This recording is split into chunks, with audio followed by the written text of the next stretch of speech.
actually, let us have a debate on my press conference. Yes. Let us go. Yes. Let us have, very good idea. Let us have a debate on my Okay. press conference. Okay.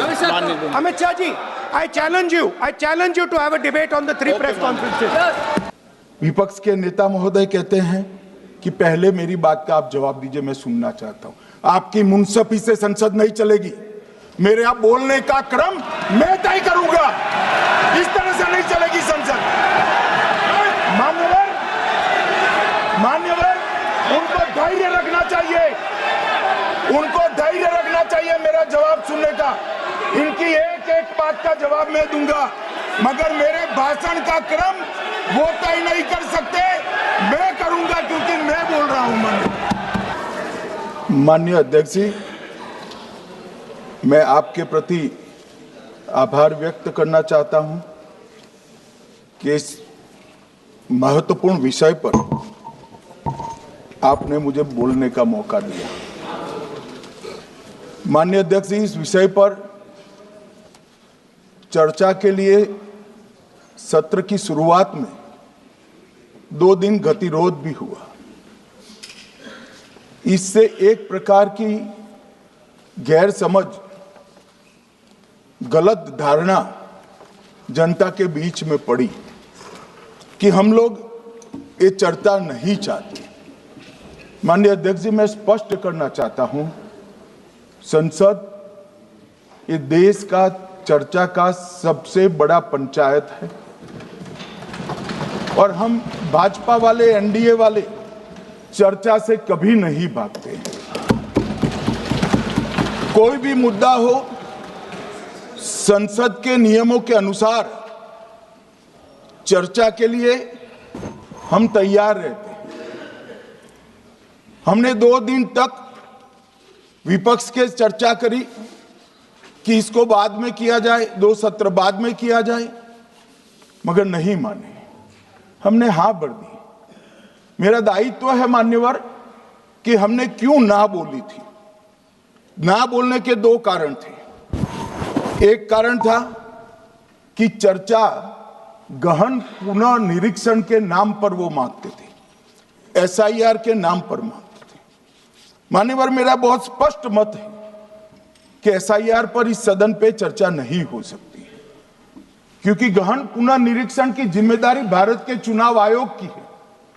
Bharat का चुनाव आयोग और चुनाव आयुक्त ये सरकार के तहत काम नहीं करते। अगर जब चर्चा होती है और कुछ सवाल खड़े किए जाएंगे तो इसका जवाब कौन देगा? मान्यवर, जब उन्होंने कहा कि हम चुनाव सुधार पर चर्चा करने के लिए तैयार है, हम तुरंत मान गए और आज चुनाव सुधार पर ही चर्चा हुई। मान्यवर, लगभग 63 प्लीज माने दादा बीमार हो, मैं समझ रहा हूं, मगर बीमार ज्यादा हो तो घर पे रहा करो, यहां सदन का माहौल मत बिगाड़िए। मान्यवर, 63 सदस्यों ने, प्लीज ऐसे माहौल ठीक रहना चाहिए। व्यक्तिगत बात है मेरी और दादा के बीच में, माहौल ठीक रहना चाहिए।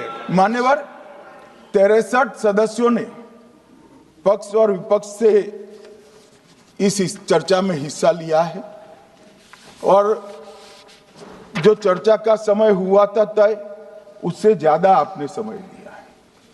इसलिए भी मैं आपका धन्यवाद व्यक्त करना चाहता हूं।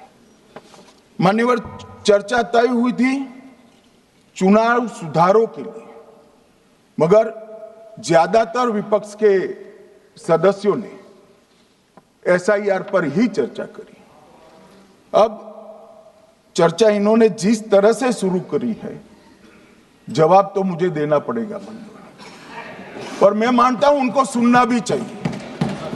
मान्यवर, इस एसआईआर पर, गहन पुनर्निरीक्षण पर एक तरफा 4 महीने से झूठ फैलाया और देश की जनता को गुमराह करने का प्रयास किया। और मेरा आग्रह है सदन के पक्ष और विपक्ष के सभी सदस्यों, मैंने एसआईआर की प्रक्रिया का इससे जुड़े हुए संवैधानिक अनुबंधों का और भूतकाल में जो एसआईआर हुए वो सभी का गहन अभ्यास किया है। मैं आज आपके माध्यम से इस सदन को और सदन के माध्यम से पूरे देश की जनता को जो झूठ विशेषकर कांग्रेस पार्टी द्वारा फैलाया गया है वो झूठ का मेरे तर्कों के हिसाब से जवाब देना चाहता हूं। आप बेटे बेटे ज्ञान मत दीजिए। मान्यवर, ये देश के संविधान में मान्यवर ये देश के संविधान से संविधान के अनुच्छेदों से चुनाव आयोग की रचना हुई। एक प्रकार से चुनाव आयोग एक संवैधानिक संस्था है। संविधान के अंदर चुनाव आयोग का गठन, उसकी शक्तियां, चुनावी प्रक्रिया, मतदाता की परिभाषा और मतदाता सूची को तैयार करने और उसके सुधारने के लिए की शक्तियां, इसके बारे में स्पष्ट प्रावधान किए गए। और मान्यवर, बड़ी विनम्रता से मैं बताना चाहता हूं कि प्रावधान जब किए गए तब हमारी पार्टी बनी ही नहीं थी। हमारी पार्टी के अलावे जो लोग हैं, इन लोगों ने संविधान सभा में चर्चा कर संविधान को बनाया था। इसलिए ये पूरी चुनाव की प्रक्रिया जो संविधान के अंदर व्याख्यायित की गई है और आज जो हो रहा है, ये दोनों के बीच में क्या अंतर है और आरोप क्या है, इसको मैं जवाब देना चाहता हूं। मान्यवर, फ्री एंड फेयर चुनाव कराने का हमारा संविधान ने जिम्मेदारी चुनाव आयोग की तय की। मतदाता सूची बनाने की और मतदाता सूची में सुधार करने की जिम्मेदारी भी चुनाव आयोग को दी। अनुच्छेद संविधान के भाग 15 में अनुच्छेद 324, इसमें चुनाव आयोग का गठन, चुनाव आयुक्त की नियुक्ति, लोकसभा, राज्यसभा, विधानसभा, उपराष्ट्रपति और राष्ट्रपति, ये सभी चुनाव का संपूर्ण नियंत्रण संविधान ने चुनाव आयुक्त को दिया है। और चुनाव आयुक्त एक से ज्यादा हो तो इलेक्शन कमिश्नर को दिया है। अब 325 जो अनुच्छेद है वो किसी भी पात्र मतदाता को मतदाता सूची से बाहर नहीं रखा जाता, इसका प्रावधान करता है। मगर 326 एक गहन पुनर्निरीक्षण के लिए, एसआईआर के लिए बहुत महत्वपूर्ण है। क्या है 326 मान्यवर? इन्होंने मतदाता की पात्रता, योग्यता और मतदाता होने की शर्तें आर्टिकल 326 में तय की है। और वो शर्तें क्या है? सबसे पहली शर्त है कि मतदाता भारत का नागरिक होना चाहिए, विदेशी नहीं होना चाहिए। ये सबसे पहली शर्त। और ये कह रहे हैं कि चुनाव आयोग क्यों ये कर रहा है? भाई, इसका दायित्व है इसलिए कर रहे हैं। दूसरी है 18 साल से ज्यादा आयु का व्यक्ति मतदाता बन सकता है।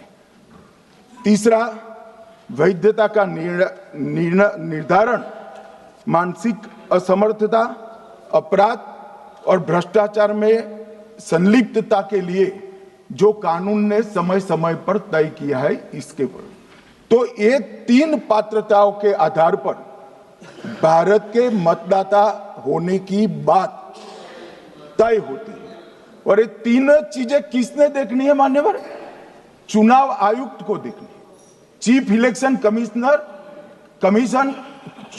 इलेक्शन कमीशन मतलब चीफ इलेक्शन कमिश्नर और कमिश्नर्स ने देखनी है। और 327 में मतदाता सूची, सीमांकन, चुनाव संचालन और उसके लिए कानून बनाने की सिफारिश संसद को करने की सत्ता चुनाव आयोग को दी है। कल हमारे सदस्य मनीष तिवारी कहते थे गहन पुनर्निरीक्षण का इनको अधिकार ही नहीं है। आर्टिकल 327 पूर्ण अधिकार देता है कि मतदाता सूची इस व्याख्या के आधार पर बनाने का अधिकार चुनाव आयोग को है। मान्यवर, अब एसआईआर पर ही सवाल उठा दिए। मान्यवर, इन्होंने कहा कि एसआईआर आज क्यों हो रहा है। मैं इनको थोड़ा इतिहास बता, और मान्यवर एक नई फैशन हो गई है, इतिहास बताते हैं तो नाराज हो जाते हैं कि आप इतिहास मत बताइए। अरे भला कोई भी प्रक्रिया, कोई भी देश, कोई भी समाज इतिहास को छोड़कर कैसे आगे बढ़ सकता है। इतिहास कोई भी समाज का महत्वपूर्ण अंग है।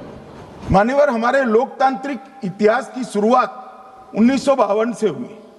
तो सबसे पहला गहन पुनर्निरीक्षण एसआईआर कब हुआ? 1952 में। एसआईआर की क्या जरूरत है वो कहते हैं, इसलिए मैं कहता हूं। तो उस वक्त प्रधानमंत्री कौन थे? जवाहरलाल नेहरू। किस पार्टी से थे? कांग्रेस पार्टी से। दूसरा कब हुआ? 1957 में। फिर जवाहरलाल नेहरू प्रधानमंत्री थे, कांग्रेस पार्टी से थे। तीसरा हुआ 61 में, उसमें भी जवाहरलाल नेहरू प्रधानमंत्री थे और कांग्रेस पार्टी थे। 65-66 में भी हुआ, एक ही गहन पुनर्निरीक्षण 2 साल में हुआ। उस वक्त भी श्री लाल बहादुर शास्त्री प्रधानमंत्री थे, कांग्रेस पार्टी थे। 83-84 में हुआ, इंदिरा जी थी। 87-89 में हुआ, राजीव गांधी थे। 92-93-95 में हुआ, नरसिम्हा राव थे। 2002 और 3 में हुआ, तब श्री अटल बिहारी वाजपेयी थे। मान्यवर, 2004 में गहन पुनर्निरीक्षण समाप्त हुआ, तब डॉक्टर मनमोहन सिंह जी प्रधानमंत्री थे। तो 2, 3, 4 का एक गहन पुनर्निरीक्षण हुआ, एसआईआर हुआ। उसमें 2 साल एनडीए के प्रधानमंत्री थे, भाजपा के थे, और 1 साल डॉक्टर मनमोहन सिंह। 2004 के बाद सीधा 2025 में गहन पुनर्निरीक्षण हो रहा है, और इस वक्त हम हैं। एक पूरा गहन पुनर्निरीक्षण एसआईआर की प्रक्रिया का आज तक 2004 तक किसी भी दल ने विरोध नहीं किया है। मान्यवर, क्योंकि ये चुनाव को पवित्र रखने की प्रक्रिया है, चुनाव के उद्देश्यों को, लोकतंत्र को स्वस्थ रखने की प्रक्रिया है। अगर लोकतंत्र में चुनाव जिसके आधार पर होते हैं वो मतदाता सूची ही प्रदूषित है, तो चुनाव कैसे साफ और सुथरे हो सकते हैं। मानो समय समय पर मतदाता सूची का गहन पुनर्निरीक्षण जरूरी है, इसलिए चुनाव आयोग ने फैसला किया कि 2025 में इसको किया जाएगा। मान्यवर, एक बीच में एक घटना मैं जरूर कहना चाहूंगा। 2010 में एक चुनाव आयुक्त महोदय ने निर्णय किया कि रिटर्निंग ऑफिसर को मतदाता सूची में से नाम काटने का अधिकार नहीं है, और उसके बाद से किसी की मृत्यु हुई तो भी नाम नहीं कटते थे, कोई एक क्षेत्र से दूसरे क्षेत्र में गया तो भी नाम नहीं कटते थे। एक व्यक्ति का ट्रांसफर हो गया तो कोयम्बटूर से वो शिमले चला गया, भारत सरकार का कर्मचारी है, तो उसका नाम कोयम्बटूर में भी रहता था, शिमला में रहता था, क्योंकि 2010 में मैं बताता हूं किसे, मैं बख्शूंगा नहीं, आप चिंता मत करो, क्योंकि 2010 में एक व्यवस्था हुई कि किसी का नाम नहीं काट सकते, और उस वक्त भी कांग्रेस पार्टी की सरकार थी। तो एक गहन पुनर्निरीक्षण क्या है? मानिए, एक गहन पुनर्निरीक्षण है कि जिनकी मृत्यु हो गई उनके नाम कट जाए, जो 18 साल से बड़े हो गए उनके नाम जोड़ जाए, जो किसी भी प्रकार से 2 जगह मतदाता है उनके नाम कट जाए, और जो विदेशी नागरिक है उनको चुन चुन कर डिलीट किया जाए। ये गहन पुनर्निरीक्षण। और मैं आज इस मंच से, आपके माध्यम से इस सदन को और देश की जनता को कहना चाहता हूं, क्या कोई भी देश का लोकतंत्र सुरक्षित रह सकता है जब देश का प्रधानमंत्री और राज्य का मुख्यमंत्री कौन हो वो घुसपैठिए तय करेंगे? मान्यवर नहीं रह सकते। एक मतदाता का एक से ज्यादा जगह पर वोट होना चाहिए। मान्यवर, एक से ज्यादा जगह पर वोट होना चाहिए। जो लोगों का मृत्यु हो चुका है, मान्यवर, जिन लोगों का मृत्यु हो चुका है उनका वोट मतदाता सूची में होना चाहिए। मान्यवर, ये SIR और कुछ नहीं है, मतदाता सूची का शुद्धिकरण है। मैं मानता हूं इससे कुछ दलों के राजनीतिक स्वार्थ आहत होते हैं। मुझे उन दलों के प्रति एक प्रकार से अनुकंपा भी है, क्योंकि देश के मतदाता तो वोट देते नहीं हैं। ये थोड़े विदेशी दे देते थे, वो भी चले जाएंगे। मगर मान्यवर, क्या हमने भारत के नाते निर्णय करना पड़ेगा कि इस देश की संसद को चुनने के लिए, राज्य की विधानसभा को चुनने के लिए विदेशी को वोट देने का अधिकार देना है या नहीं देना है? और मेरा मत है, मेरा विनम्र मत है मान्यवर, कि ये नहीं देना चाहिए।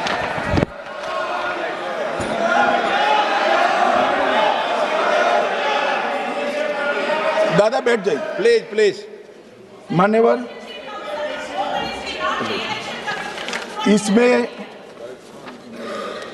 इसमें कानूनी स्थिति का प्रश्न नहीं है। अभी सांसद महोदया बोला कि इलेक्शन कमीशन का अधिकार नहीं है। लाल बाबू हुसैन 1995 में एक वाद हुआ मान्यवर, भारत की सर्वोच्च अदालत तक वो वाद पहुंचा। लाल बाबू हुसैन बनाम मतदाता रजिस्ट्रेशन ऑफिसर 1995 में इसका जजमेंट आया और उसमें अदालत ने स्पष्ट कहा, देश की सर्वोच्च अदालत ने कहा, मैं नहीं कह रहा, जहां मतदाता का नाम दर्ज किया जाना है वहां रिटर्निंग ऑफिसर ये सुनिश्चित कर सकता है कि आवेदक भारत का नागरिक है या नहीं है। ये लोग जो कहते हैं कि इलेक्शन कमीशन कैसे तय करेगा, ये इनकी ड्यूटी है और ये हमारा निर्णय नहीं है, भारत की सर्वोच्च अदालत का निर्णय है और हम सब भारत की सर्वोच्च अदालत के निर्णय से बंधे हुए हैं। किसी को भी अगर वेरीफाई करना है तो लाल बाबू हुसैन बनाम मतदाता रजिस्ट्रेशन ऑफिसर 1995 का जजमेंट निकालकर मान्यवर दे दे। मान्यवर, विपक्ष के नेता राहुल गांधी जी ने 5 नवंबर 2025 को एक प्रेस कॉन्फ्रेंस में परमाणु बम फोड़ा। अब वो परमाणु बम के अंदर उन्होंने कहा कि हरियाणा में एक ही घर में 501 वोट पड़ गए। चुनाव आयोग ने इतनी स्पष्टता करी कि हाउस नंबर 265 कोई छोटा मकान नहीं है और 1 एकड़ का पुश्तैनी प्लॉट में अनेक परिवार बस रहे, मगर वहां हर परिवार के घर का नंबर नहीं दिया गया है, इसलिए सब जगह हाउस नंबर 501 दिया गया और एक परिवार की तो 3 पीढ़ियां साथ में रह सकती हैं। और पुराने नंबर से ही जब हरियाणा में कांग्रेस की सरकार चुनी गई तब से ये नंबर इसी तरह से चल रहा है। ये ना कोई फर्जी घर है ना फर्जी वोटर है। मान्यवर, वोट चोरी का नैरेटिव बनाने के लिए मान्यवर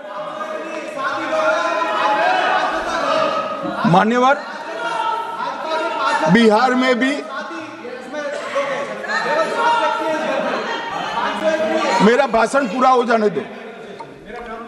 नहीं, आप अभी पूरा भाषण होगा। नहीं, कई बार नाम आएगा।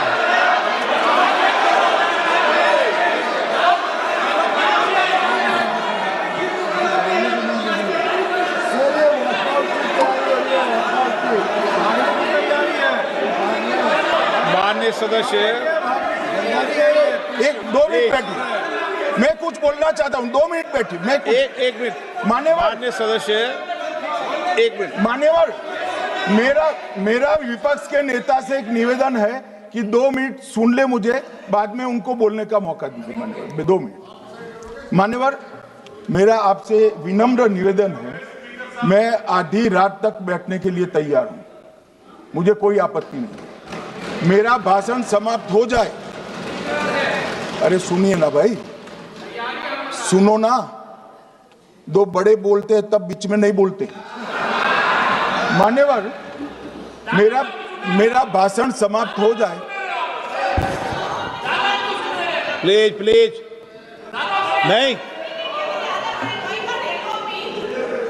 मान्यवर, मेरा भाषण समाप्त हो जाए बाद में, इसमें जितने भी मुद्दे विपक्ष के नेता खड़े करेंगे, मेरी मर्यादा में इसका जरूर जवाब दूंगा, मुझे कोई आपत्ति नहीं।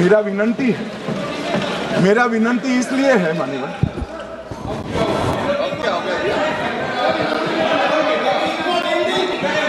एक मिनट, उनको पूरी बात करने दें। हाँ हाँ मान्यवर, मेरा विनंती भी, मान्यवर नो प्लीज डिबेट नहीं करते बेटे। मान्यवर, मेरा विनंती इसलिए है कि शायद वो जो मुद्दा खड़ा करना चाहते हैं उसका जवाब मेरे आगे भाषण में आ जाएगा तो मुद्दा ही नहीं बचेगा, इसलिए मैं कह रहा हूं मुझे पूरा सुन लिया जाए। मान्यवर, बिहार में एक मतदाता की उम्र 34 साल बताई गई, 34 साल की है, इसको 124 साल बताया गया। सच था कि इसमें उम्र 124 बार छपी थी। बाद में मिंता देवी जी ने खुद बताया कि उन्होंने ऑनलाइन आवेदन किया था और वो ऑनलाइन आवेदन करने में गलती हो गई, इसके कारण उम्र 124 बार साल छपी थी। अब इसके आधार पर मतदाता सूची पर प्रश्न कर दिए। सुबोध कुमार नवादा, प्रेस कॉन्फ्रेंस में कहा गया कि एक राजनीतिक दल के बीएलए है, इनका नाम कभी आया ही नहीं, वो भी सच नहीं निकला। रंजू देवी रोहतास, उनको कहा कि एक कार्यकर्ता, उन्होंने बाद में रंजू देवी जी ने स्टेटमेंट दिया, जबरन बुलाकर उनकी वोटर लिस्ट से नाम काट लिया गया, ऐसा आरोप हुआ। तो रंजू देवी ने यही कहा कि कांग्रेस के कार्यकर्ताओं को कहने पर मैंने गलत जानकारी दी थी। मान्यवर, ये जो प्रेस कॉन्फ्रेंस हुई और उसने जिस प्रकार का देश में माहौल बनाया, चलो ये तो मैंने आरोप जो लगाए थे और सत्य क्या है कहा, मगर मैं विपक्ष के नेता ने जो प्रेस कॉन्फ्रेंस में कहा कि मतदाता सूची ठीक नहीं है, इसको सुधार करना चाहिए, तो भाई गहन पुनर्निरीक्षण क्या है, एसआईआर क्या है, मतदाता सूची का सुधार करने की प्रक्रिया है, और वो कर रहे हैं तो भी विरोध कर रहे हैं, पुरानी मतदाता सूची कर रहे हैं तो भी विरोध कर रहे हैं। भाई मतदाता सूची पुरानी हो या नहीं, आपका हारना तय है, ये मतदाता सूची से नहीं होता। मान्यवर, उन्होंने कहा, अपने लॉजिक के समर्थन में कहा कि भारतीय जनता पार्टी को कभी एंटी इनकम्बेंसी का सामना नहीं करना पड़ता। मान्यवर, एंटी इनकम्बेंसी इनके खिलाफ होती है जो जनहित के विरुद्ध काम करे। ये बात सही है कि भाजपा को एंटी इनकम्बेंसी का फायदा विरोध बहुत कम करना पड़ता है। हमारी सरकारें बार बार चुनकर आती हैं, चाहे राज्य में है या केंद्र में, परंतु ऐसा नहीं है कि हम 2014 के बाद एक भी चुनाव नहीं हारे। छत्तीसगढ़ में 18 में हारे, राजस्थान में 18 में हारे, मध्य प्रदेश में 18 में हारे, कर्नाटक में भी 14 के बाद हारे, तेलंगाना में हम जीत नहीं पाए, चेन्नई में हम जीत नहीं पाए, बंगाल में भी हम हारे। भाई तो तब तो ये मतदाता सूची बहुत अच्छी होती है, तब से नए कपड़े पहनकर आप शपथ ले लेते हो। उस वक्त मतदाता सूची का विरोध नहीं करते हो, और जब मुंह की पटखनी पड़ती है बिहार की तरह, तब मतदाता सूची का विरोध करते हो। माननीय, दोहरे मापदंड नहीं चलेंगे लोकतंत्र में। जब आप जीतते हो तब चुनाव आयोग महान है, जब आप हारते हो तो चुनाव आयोग निकम्मा है, बीजेपी का कहने पर चलता है। जब आप जीतते हो मतदाता सूची अच्छी है, मतदाता सूची अच्छी है, और जब आप हारते हो तो मतदाता सूची खराब है। मान्यवर, मुझे कोई आपत्ति नहीं, इस प्रकार का भ्रांति फैलाए तो फैलाए। मेरा दायित्व है कि इस देश की जनता को एक ड्यूअल स्टैंडर्ड की जानकारी देना, जो मैं आज इस सदन में खड़े होकर दे रहा हूं। मान्यवर, आगे पर भी मैं इस विषय को कहूंगा, और ढेर सारे आरोपों के मेरे पास जवाब है। जो 3 प्रेस कॉन्फ्रेंस में, एक सादा प्रेस कॉन्फ्रेंस, एक एटम बम वाला प्रेस कॉन्फ्रेंस, एक परमाणु बम वाला, ये तीनों में क्या हुआ, इसके सारे जवाब मेरे पास है। मान्यवर, अब ये कहते हैं कि 2-2 जगह है, 2-2 जगह मतदाता है। मान्यवर, किन किन लोगों के 2-2 जगह मतदाता, मैं इसमें जिनके नाम 2 जगह रजिस्टर्ड है उसका दोष नहीं निकालता मैं, क्योंकि एक जगह से कोई व्यक्ति दूसरी जगह गई तो 2010 के बाद इसको डिलीट करने का अधिकार आरओ के पास से ले लिया गया। इसके कारण ये विसंगतियां खड़ी हुई है। किसके हैं? श्री प्रशांत किशोर जी के 2 जगह मतदाता है, पवन खेरा जी का भी है, तेजस्वी यादव का स्वयं का है, टी सिद्दीकी एनआईसी केरल के नेता का है, मान्यवर संजय सिंह आप पार्टी के नेता के हैं, एक किशोरी पेडनेकर यूबीटी शिवसेना के हैं, इनका भी है। मान्यवर, सामान्य गलतियां हैं, क्योंकि एक नियम आ गया, जिसका जब वोट काटने का जिसका अधिकार है उसको रोक लिया गया, तो आरओ वोट काट नहीं सकता था, इसलिए 2 जगह रह गए। अब वो ही एक गहन पुनर्निरीक्षण से सुधरना है, मगर आप गहन पुनर्निरीक्षण को वोट चोरी कह रहे हो। मान्यवर, वोट चोरी किसको कहते हैं वो मैं बताना चाहता हूं, और हमारे यहां कुछ परिवार ऐसे हैं जो पुश्तैनी वोट चोरी करते हैं। अच्छा, बोलिए आप। हाँ, बोले आप, बोले। हाँ, बोले आप, बोले। स्पीकर सर, मेरा कल एक सवाल था, जो हिंदुस्तान के इतिहास में पहली बार डिसीजन लिया गया कि इलेक्शन कमीशन को, इलेक्शन कमिश्नर्स को फुल, हाँ नहीं फुल इम्यूनिटी दी जाएगी। ठीक है, ये है ना, इसका जवाब इसका पीठ में खत्म नहीं किया सर। इसके पीछे जो थिंकिंग थी वो हमें सबसे पहले बताएं।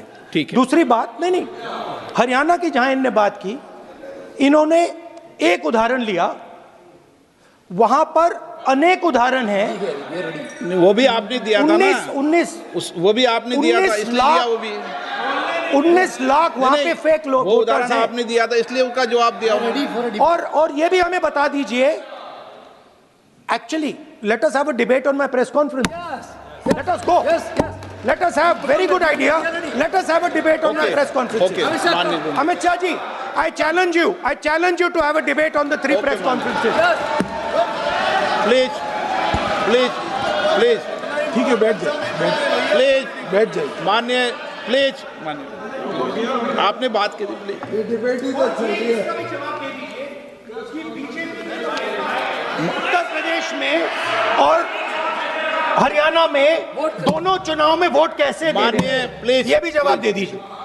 माननीय गृह मंत्री जी। मान्यवर, पहली बात मैं स्पष्ट करना चाहता हूं, मैं 30 साल से विधानसभा और संसद में जनप्रतिनिधि के रूप में चुनकर आता हूं। मुझे लंबा अनुभव है संसदीय प्रणाली का। विपक्ष के नेता महोदय कहते हैं कि पहले मेरी बात का आप जवाब दीजिए, मैं सुनना चाहता हूं। आपकी मुनसफी से संसद नहीं चलेगी, मेरे यहाँ बोलने का क्रम मैं तय करूंगा, इस तरह से नहीं चलेगी संसद। मान्यवर, उनको धैर्य रखना चाहिए, मेरा जवाब सुनने का। इनकी एक बात का जवाब मैं दूंगा, मगर मेरे भाषण का क्रम वो तय नहीं कर सकते, मैं करूंगा, क्योंकि मैं बोल रहा हूं।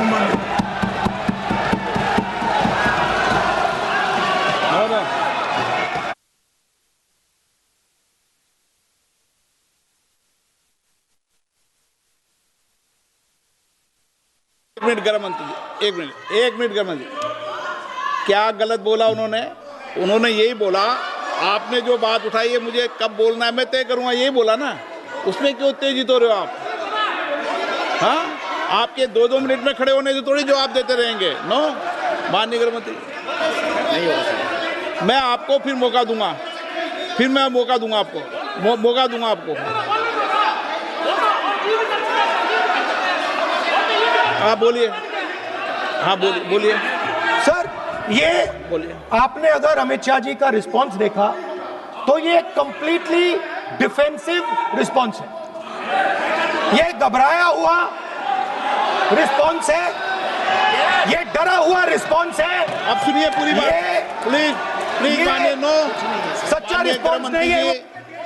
माननीय गृह मंत्री जी, मान्यवर आपके चेहरे पर बैठो मान्यवर, आपके चेहरे पर चिंता की लकीरें मैं देख रहा हूं कि मैं क्या बोलूंगा। मैं उनके उकसावे में नहीं आऊंगा, मैं मेरे विषय पर बोलूंगा। मान्यवर, मैंने इतना ही कहा कि मैं मेरे भाषण का क्रम मैं तय करूंगा।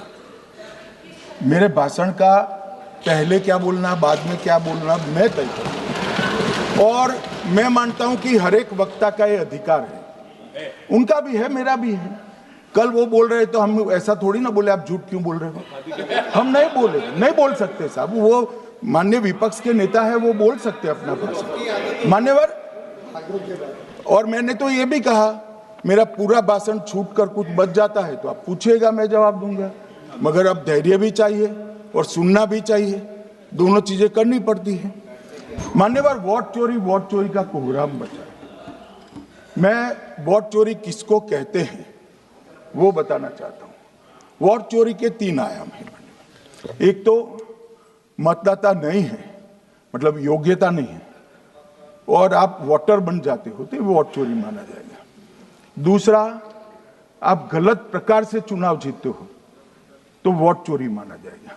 और तीसरा, जनादेश को डिफाई करते हो, मतलब वोट के विपरीत आप कोई पद प्राप्त कर लेते हो तो भी एक प्रकार से वोट चोरी होता है। अरे सुनो ना, क्यों जल्दबाजी करते हो मानिकम, क्यों? अब मैं 3 वोट चोरी की घटनाएं बताना चाहता हूं। सबसे पहली घटना हुई, आजादी के बाद देश का प्रधानमंत्री तय करना था। तय कौन करना था? तो उस वक्त के जितने प्रांत थे, इसके कांग्रेस के अध्यक्षों ने, उनके एक वोट से तय होना था। अब 28 वोट श्री सरदार पटेल को मिले और 2 वोट जवाहरलाल नेहरू जी को मिले।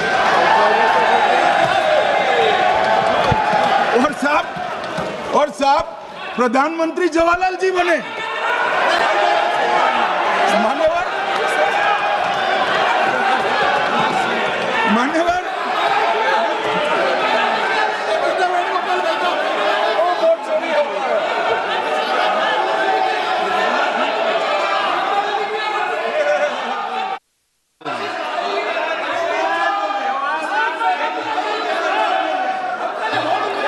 प्लीज माननीय गृह मंत्री जी, प्लीज।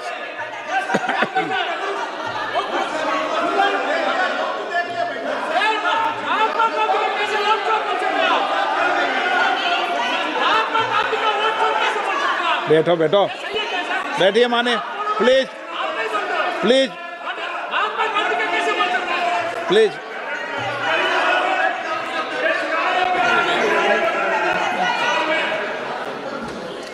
मान्यवर, दूसरी, प्लीज बैठिए माननीय सदस्य, प्लीज।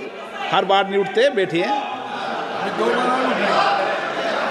मान्यवर, दूसरे प्रकार की वोट चोरी और नैतिक तरीके से चुनाव जीतना, ऐसी वोट चोरी भी भूतकाल में एक बार हुई थी। श्रीमती इंदिरा गांधी रायबरेली से चुनी गई। इलाहाबाद हाईकोर्ट में श्री राजनारायण पहुंचे कि चुनाव नियमों के अनुसार नहीं हुआ। इलाहाबाद हाईकोर्ट ने ये तय कर दिया कि श्रीमती गांधी ने उचित तरीके से चुनाव नहीं जीता है, हम इसको रद्द कर दें। मान्यवर, ये भी वोट चोरी थी, बहुत बड़ी वोट चोरी थी। और उसके बाद में क्या हुआ? उसके बाद में क्या हुआ? उसके बाद में वो वोट चोरी को ढकने के लिए संसद में कानून लाया कि प्रधानमंत्री के खिलाफ कोई केस ही नहीं हो सकता। मैं विपक्ष के नेता को कहना चाहता हूं, इम्यूनिटी की बात आप चुनाव आयोग की पूछ रहे हैं, इसका तो मैं जवाब दूंगा, इसका मैं जवाब दूंगा इम्यूनिटी का। मगर ये इम्यूनिटी जो श्रीमती गांधी ने दी थी, इसके लिए आपका क्या कहना है? आपका क्या जवाब है? और उन्होंने तो स्वयं के लिए ले ली। उनका आरोप है। ले, ऐसे नहीं चलता मान्यवर। आप जब बोले, जब 5-5 मिनट उठेंगे क्या? ये मान्यवर, उनका आरोप है। आप भी बोले, आप भी बोले, आप भी बोले। नौ गलत, एक मिनट में सदस्य नहीं उठेगा ना। मान्यवर, उनका आरोप है कि सरकार ने बनाया तो लोकतंत्र ने बनाया, तो जो समय का केस था वो बताया है, आगे का तो बताया। मोदी जी को भी सब लोगों ने प्रधानमंत्री बनाया है भाई, आपकी कृपा से नहीं बने हैं। मान्यवर,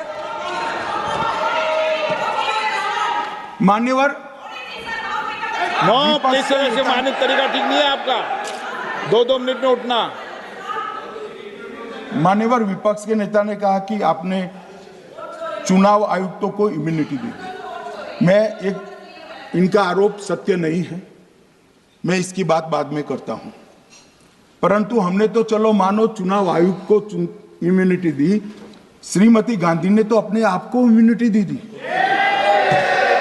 और फिर जब ये संवैधानिक सुधार के वायरस चैलेंज हुए, तो वो केस जीतने के लिए 2, 3 और 4 नंबर के सर्वोच्च न्यायालय के जज को बाईपास कर चौथे नंबर के जज को चीफ जस्टिस बनाया और वहां केस भी जीत लिया। और मान्यवर, ये तो इतिहास है, कौन झुठला सकता है? इनको कोई पढ़ाता नहीं है इतिहास, ये तो इतिहास है, सर्वोच्च अदालत और संसद के रिकॉर्ड में रखा हुआ इतिहास है। इसके खिलाफ लल्लन सिंह जैसे कितने लोग पूरा जीवन लड़े बिहार में, इमरजेंसी के खिलाफ जेल में गए, लाखों लोग गए। और तीसरी वोट चोरी कहना चाहता हूं, तीसरी वोट चोरी का प्रकार मैंने बताया था कि योग्यता नहीं है और मतदाता बन जाना। अभी एक वाद पहुंचा है, वाद मतलब डिस्प्यूट पहुंचा है दिल्ली की सिविल अदालत में।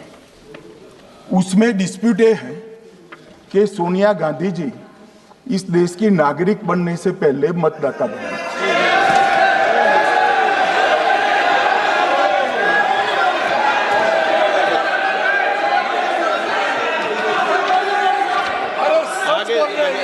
आगे सुनो, बोल क्या रहे, पूरी बात तो सुनो।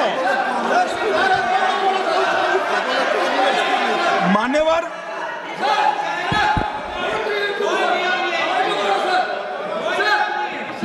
मैंने इतना ही कहा है कि अदालत में केस चल रहा है जो फैक्चुअल है।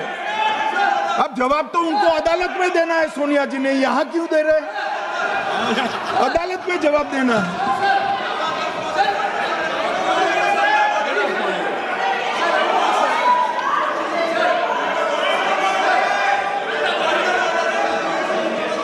बीच के भाषण में पॉइंट ऑफ ऑर्डर नहीं होता। नहीं है सर, मुझे याद है जो माननीय सदस्य नहीं है, ये 352 ये रहा, 352 टेबल पे रहता है, मुझे वहां याद है 352। Home Minister is speaking about an issue which is pending in the court. Actually, what happens is, Rosavini court, some media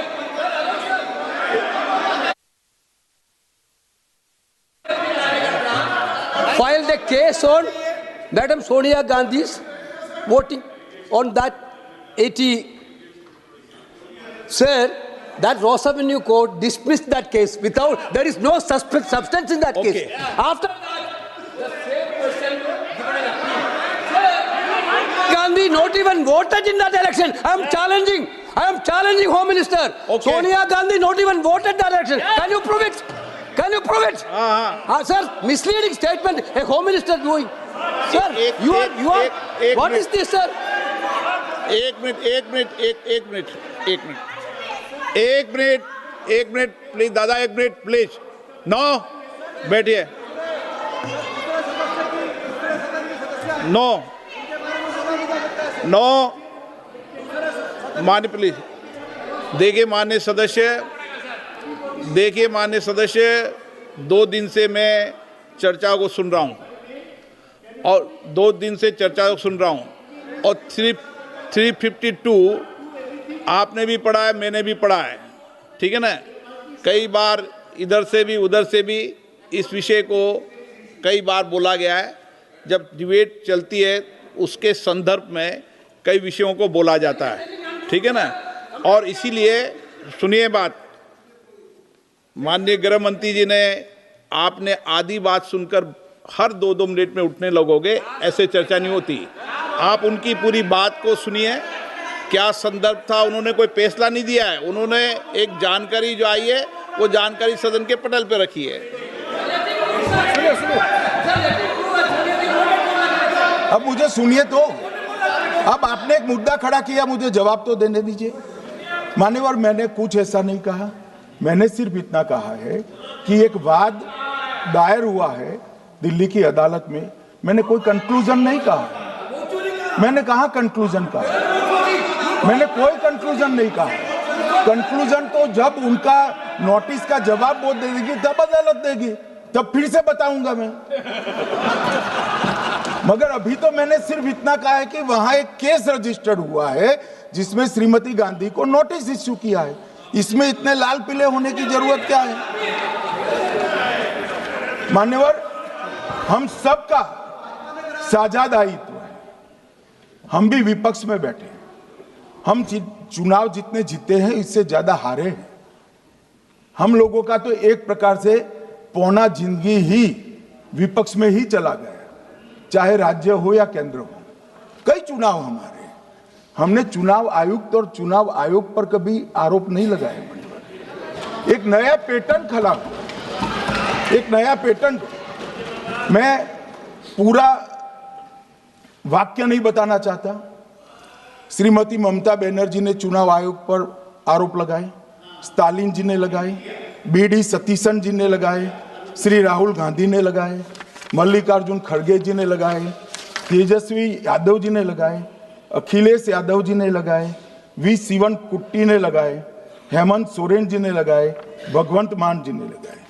अब पहले तो ऐसी परंपरा सिर्फ कांग्रेस पार्टी में थी, मगर संपर्क का दोष कहता होता है साहब, ये सारे इंडिया अलायंस वाले चुनाव आयोग के खिलाफ आए। मान्यवर, चुनाव आयोग एक तटस्थता से चुनाव कराने वाला संस्थान बनाया गया और इसकी मान्यता कोई पॉलिटिकल पार्टी ने नहीं दी, भाग और अनुच्छेदों के तहत हमारे संविधान ने दी है।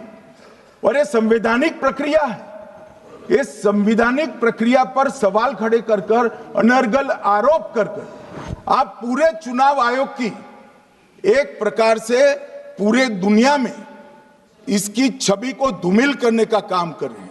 आपको लगता है कि आप सरकार की छवि धूमिल करें? ना जी, आप पूरी दुनिया में भारत के लोकतंत्र की छवि को धूमिल करें। मान्यवर, सरकार का तो इतना ही सवाल है, मान्यवर सरकार का तो इतना ही सवाल है कि भारत के मतदाता क्या सोचेंगे। मगर मतदाता का सोचने का सवाल नहीं है। मतदाता को तो मालूम है कि हमने तो वोट दिया है, इसलिए चुनकर आए हैं, तो उसके मन में कोई डाउट नहीं है। ये वोट चोरी करते रहे, घुसपैठिया बचाओ यात्रा निकाली और बिहार में 2/3 बहुमत से हम जीते। मान्यवर, ये जो नई परंपरा शुरू हुई कि देश के अंदर चुनाव न जीते तो चुनाव आयोग को बदनाम करो, चुनाव प्रक्रिया को बदनाम करो, मतदाता सूची को बदनाम करो, ये हमारे लोकतंत्र का भला नहीं करेगी। यही आयुक्त के तहत, यही सरकार के होते हुए आप कई चुनाव जीते, हम कुछ नहीं बोले, हम पार्टी में बैठकर इसकी मीमांसा की। मगर ये लोग चुनाव आयोग पर प्लीज नो, आप बैठिए, आप ठीक है बैठिए। माननीय सदस्य प्लीज प्लीज। मान्यवर, मैं थोड़ी स्पष्टता के लिए आंकड़ा देना चाहता हूं। मई 14 में श्रीमान नरेंद्र मोदी इस देश के प्रधानमंत्री बने, तब से उनको आपत्ति है। तो एनडीए क्या क्या जीती? 3 लोकसभा चुनाव हम जीते, 41 राज्यों के विधानसभा चुनाव जीते, तो हम 44 विधानसभा टोटल चुनाव जीते हैं 2024 से 25 तक। मगर वो भी 30 चुनाव जीते हैं अलग अलग विधानसभा में, 30 जगह पे। अगर मतदाता सूची करेक्ट है तो क्यों शपथ लिया, क्यों चुनाव लड़ा? आप बताइए देश की जनता को। आप लोग यहाँ कैसे पहुंचे? श्री राहुल गांधी जहां से चुनकर आए थे, वो वायनाड की मतदाता सूची में भी मेरी पार्टी ने प्रेस कॉन्फ्रेंस कर इसी प्रकार की डिस्क्रिपेंसी को बताया है। इसका जवाब नहीं देते। हमने अमेठी का भी बताया है, इसका जवाब नहीं देते हैं। मान्यवर, एक चुनाव की मतदाता सूची में जो थोड़ी बहुत गलतियां हैं, उसको वो लोग मुद्दा बनाते हैं चुनाव हारने का। चुनाव हारने का कारण है नहीं, मैं अंत में बताऊंगा क्यों हारते हो चुनाव, मैं बताऊंगा मान्यवर अंत। परंतु फिर भी चलो मान ले कि मतदाता सूची ठीक नहीं है, तो गहन पुनर्निरीक्षण का मतलब ही ये है कि मतदाता सूची को सुधारने की प्रक्रिया। अब इसमें आपके बीएलए सहयोग नहीं करते हैं, आप उसका बहिष्कार का ऐलान करते हो, आपकी राज्य सरकारें जहां है वो मदद कम करती हैं, तो कैसे मतदाता सूची का शुद्धिकरण होगा? जो आपकी डिमांड है वो ही चुनाव आयोग कर रहा है। आपकी डिमांड है कि मतदाता सूची ठीक हो, वो चुनाव आयोग कर रहा है। मगर हुआ क्या है मान्यवर मालूम है? इनको अब अगर प्रेस में कोई पत्रकार उनको पसंद ना आए ऐसा सवाल पूछते हैं तो तुम बीजेपी के एजेंट हो ऐसा कहते हैं। मान्यवर, सवाल जो भी हो उसको लेना चाहिए। मान्यवर, पत्रकार कभी बीजेपी का एजेंट नहीं होता है। मगर आप अगर ऐसा मानते हो कि लोकतंत्र में आपको पसंद आए ऐसे ही सवाल पत्रकार पूछे, तो ये नहीं हो सकता। इमरजेंसी नहीं है भाई, इमरजेंसी नहीं है। मान्यवर, एक प्रेस में कोई सवाल पूछता है तो कहते हैं बीजेपी के एजेंट हो। केस हारते हैं तो जज पर आरोप कर देते हैं, चुनाव हारते हैं तो ईवीएम पर आरोप करते हैं। ईवीएम की दलील अब गले नहीं उतरती तो वोट चोरी का मुद्दा लेकर आए। वोट चोरी का मुद्दा लेकर पूरा बिहार में यात्रा निकाली, फिर भी हार गए। अब हारने का कारण आपका नेतृत्व है, ये हारने का कारण ईवीएम और मतदाता सूची नहीं। और अगर ये मानते हैं मान्यवर, अगर ये मानते हैं कि इनको कोई पूछने वाला नहीं है, भगवान करे मैं गलत पड़ जाऊं, कांग्रेस के कार्यकर्ता इनका हिसाब मांगेंगे। एक दिन कांग्रेस के कार्यकर्ता इनका हिसाब मांगेंगे कि इतने चुनाव कैसे हार गए। मान्यवर, कोई जज आजादी के इतने साल में नहीं हुआ है मान्यवर कि कोई जज एक जजमेंट दे तो जज के खिलाफ इंपीचमेंट लेकर आते हैं। अपनी वोट बैंक को एड्रेस करने के लिए इंपीचमेंट लेकर आते हैं मान्यवर। और ये सारे ने तो साइन कर दिया, साथ ही साथ उद्धव जी ने भी साइन कर दिया। उद्धव जी, जजमेंट क्या है? एक पहाड़ी पर मान्यता है कि हाँ सबसे ऊपर दिया जलाया जाए। मान्यवर, एक वोट बैंक को संभालने के लिए एक हाईकोर्ट के जज के सामने इंपीचमेंट लेकर आए हैं। देश की जनता उनको मदद नहीं करे।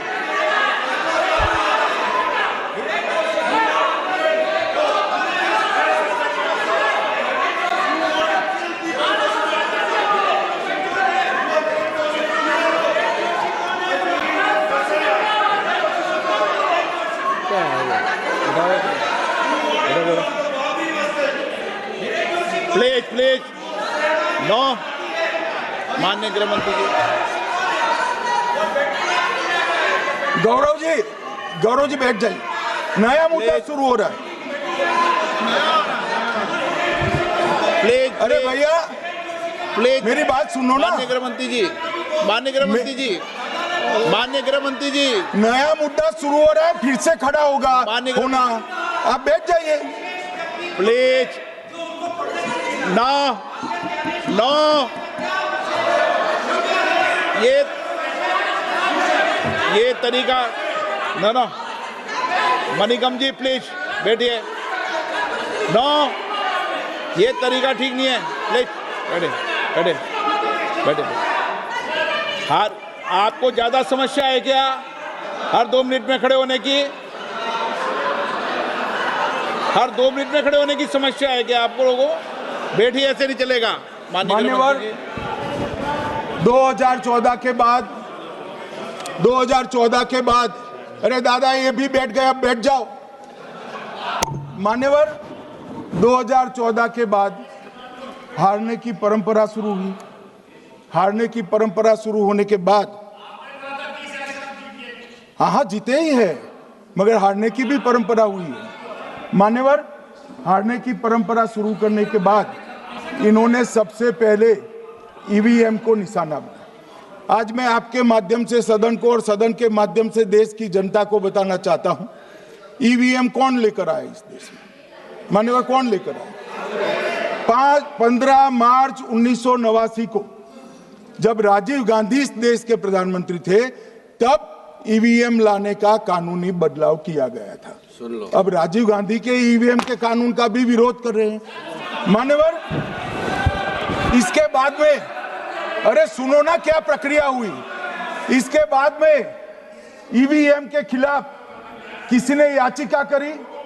इस देश की सर्वोच्च न्यायालय के 5 जजों ने बैठकर ईवीएम के कानूनी बदलाव को 2002 में उचित ठहराया। मानो राजीव गांधी को भी नहीं मानते, सर्वोच्च अदालत को भी नहीं मानते हैं। फिर 98 में मध्य प्रदेश, राजस्थान और दिल्ली, इसमें सिर्फ 16 विधानसभाओं में इसका ट्रायल लिया गया। कितना केयरफुल है ये भी बताता हूं। हुडा बैठो, ये भी कितना केयरफुली चुनाव आयोग आगे बढ़ा है। मध्य प्रदेश, राजस्थान और दिल्ली, ये राज्यों की सिर्फ 16 विधानसभा में इसका ट्रायल लिया गया।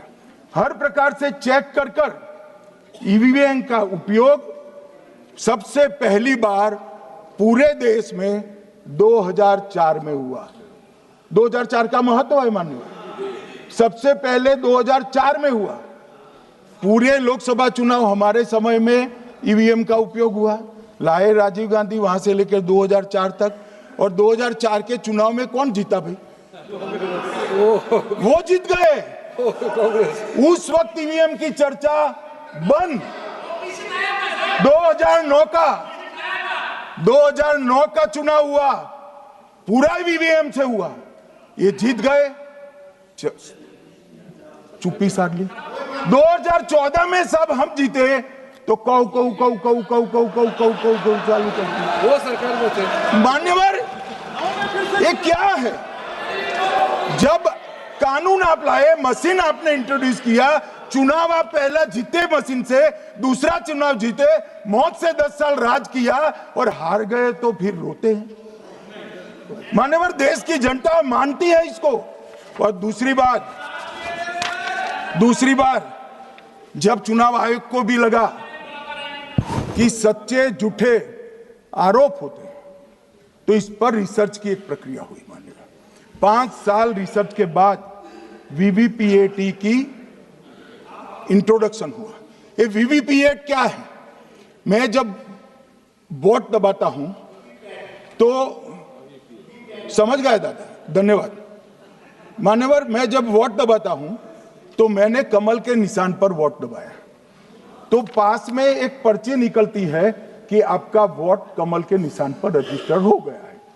फिर भी आरोप हुए कि पर्ची वाले ये 2 अलग होते हैं। तो चुनाव आयोग ने निर्णय किया कि 5% ईवीएम और वीवीपैट के परिणाम कंपेयर होंगे, तो मशीन खुला, इसमें 396 वोट मिले, तो वीवीपैट में कितने वोट मिले, तो 396 है या नहीं है, ये 5% मशीनों में मिलता है।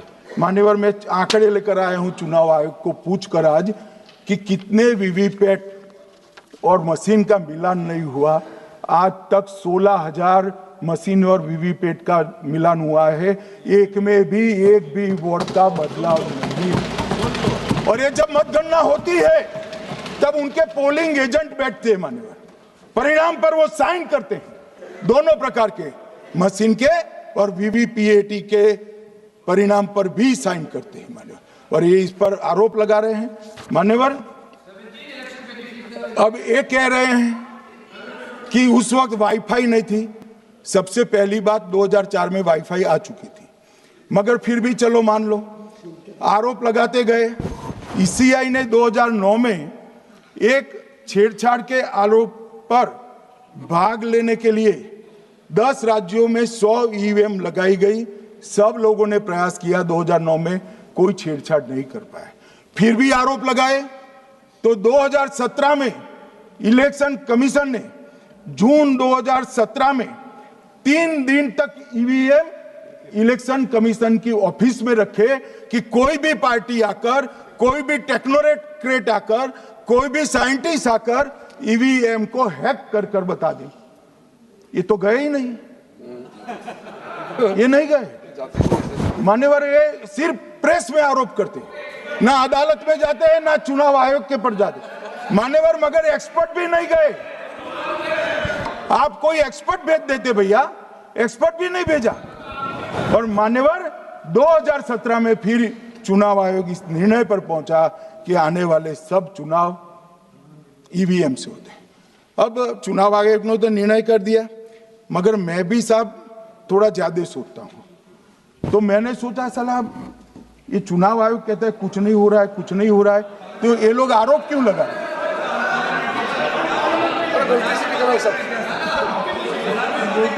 मान्यवर, मेरे शब्द कोई ऐसे हो तो काट दीजिए। काट दिया राहुल जी। मान्यवर, मैंने सोचा कि भाई कुछ गलती नहीं है, मान्यवर कोई गलती नहीं है, तो ये लोग विरोध क्यों कर रहे हैं?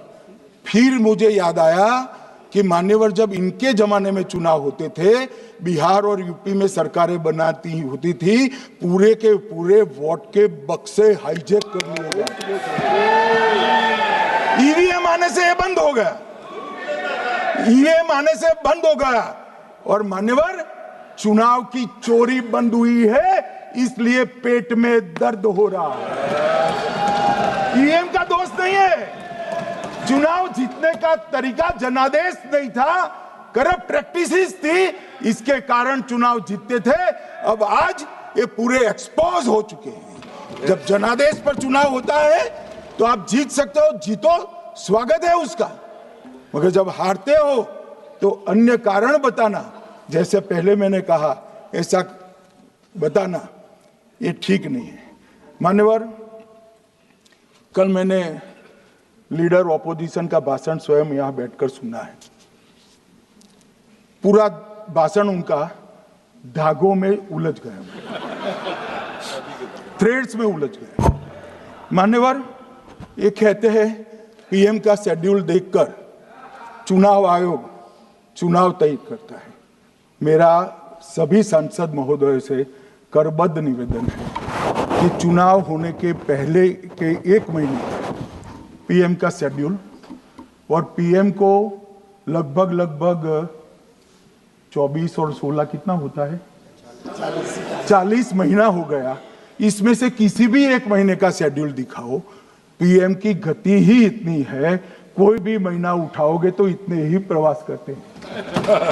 मान्यवर, इसको चुनाव का कोई लेन देन नहीं है। हमारे प्रधानमंत्री जनसंपर्क में आजादी के बाद सबसे ज्यादा प्रवास करने वाला प्रधानमंत्री, और मैं जानता हूं साहब, मैं जानता हूं नरेंद्र मोदी जी को 2001 से मैं बता सकता हूं, एक भी दिन की छुट्टी नहीं, एक भी वैकेशन नहीं, लगातार जनता का काम करना। मैंने कभी नहीं देखा उनको वैकेशन में। कई बार इनका अनुकरण करने का प्रयास करते हैं तो बीपी बढ़ जाता है। इतना ये फिर रूठ जाएंगे प्लीज। मान्यवर, ये पूरी चर्चा चुनाव सुधार पर थी। मैंने आज ये भी जांच करा।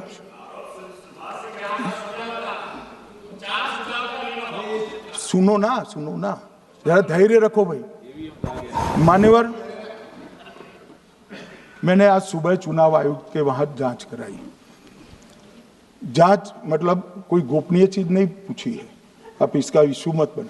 मैंने ये पूछा कि चुनाव सुधार के लिए मई 2014 के बाद कौन सी पार्टी से कितने आवेदन आपको मिले, क्योंकि चुनाव सुधार जो करना है इसकी प्रक्रिया क्या है। मान्यवर, चुनाव सुधार सभी राजनीतिक दलों के साथ चर्चा कर चुनाव आयोग भारत सरकार के विधि मंत्रालय को भेजता है और विधि मंत्रालय इसका कानून बनाकर संसद के सामने रखता है। ये प्रक्रिया है।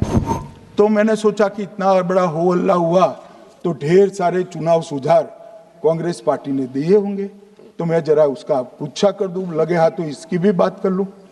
इसमें गोपनीय क्या है? तो मैंने पूछा तो साहब मुझे एक रहस्य मालूम पड़ा कि आज तक मई 2014 से चुनाव आयोग को एक भी चुनाव सुधार का सुझाव कांग्रेस पार्टी से नहीं मिला। मान्यवर,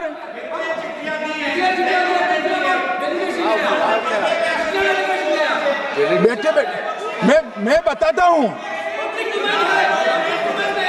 मान्यवर, मैं जवाब पूछोगे क्या?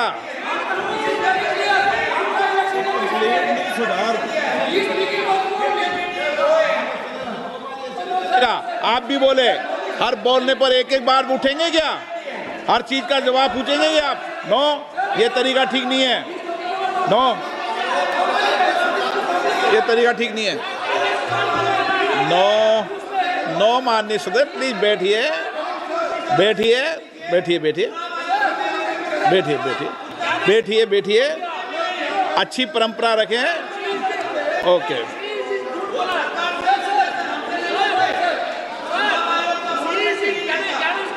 नो प्लीज, हर 2 मिनट नहीं उठते। अच्छी है।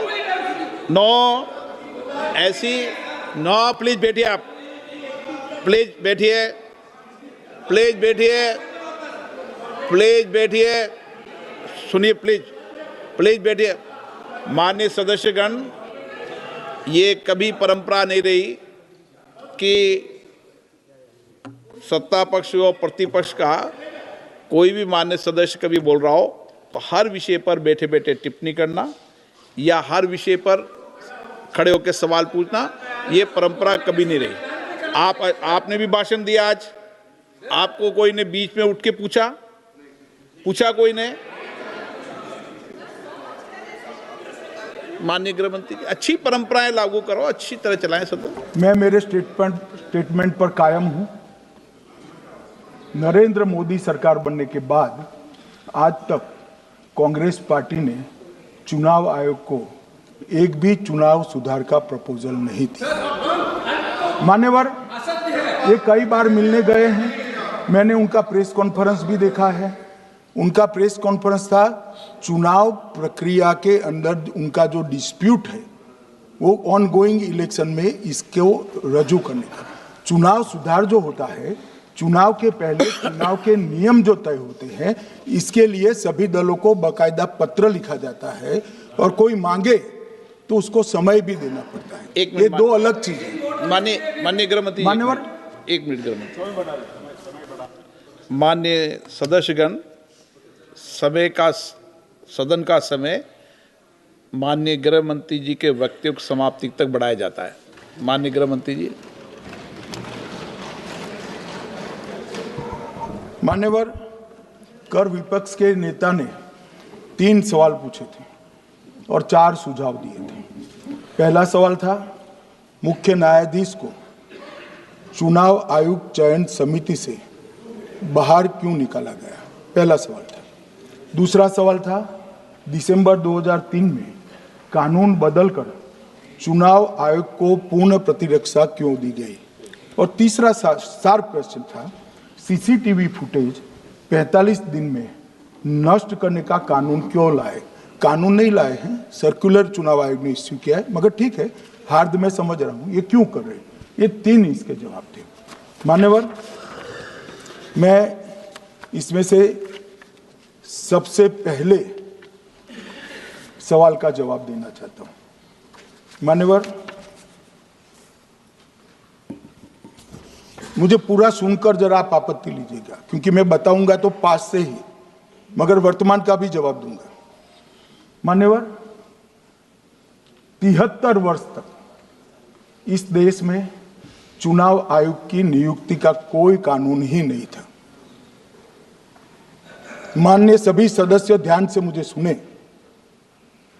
73 साल तक इस देश में चुनाव आयोग की नियुक्ति का कोई कानून नहीं था। नियुक्ति प्रधानमंत्री सीधी कर देते थे।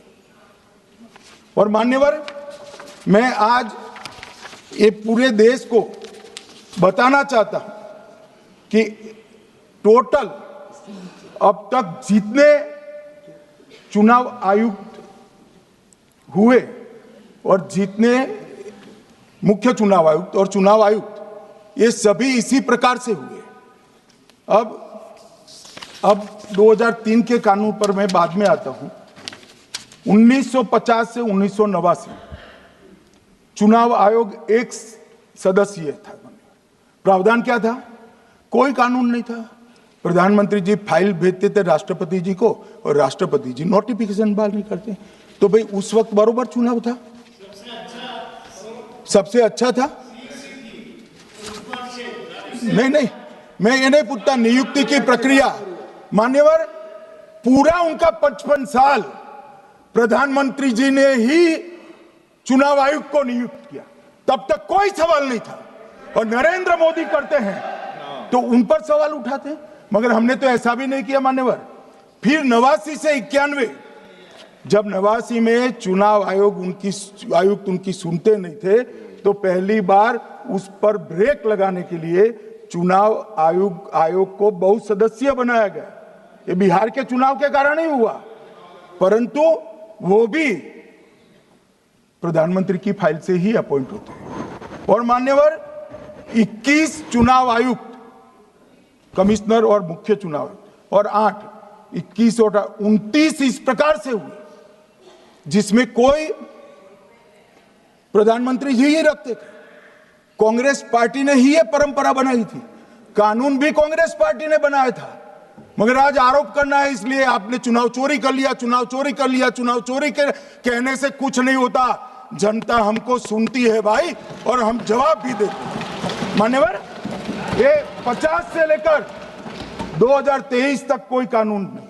बाद में 2023 में एक अनूप बरनवाल बनाम भारत सरकार मुकदमा हुआ।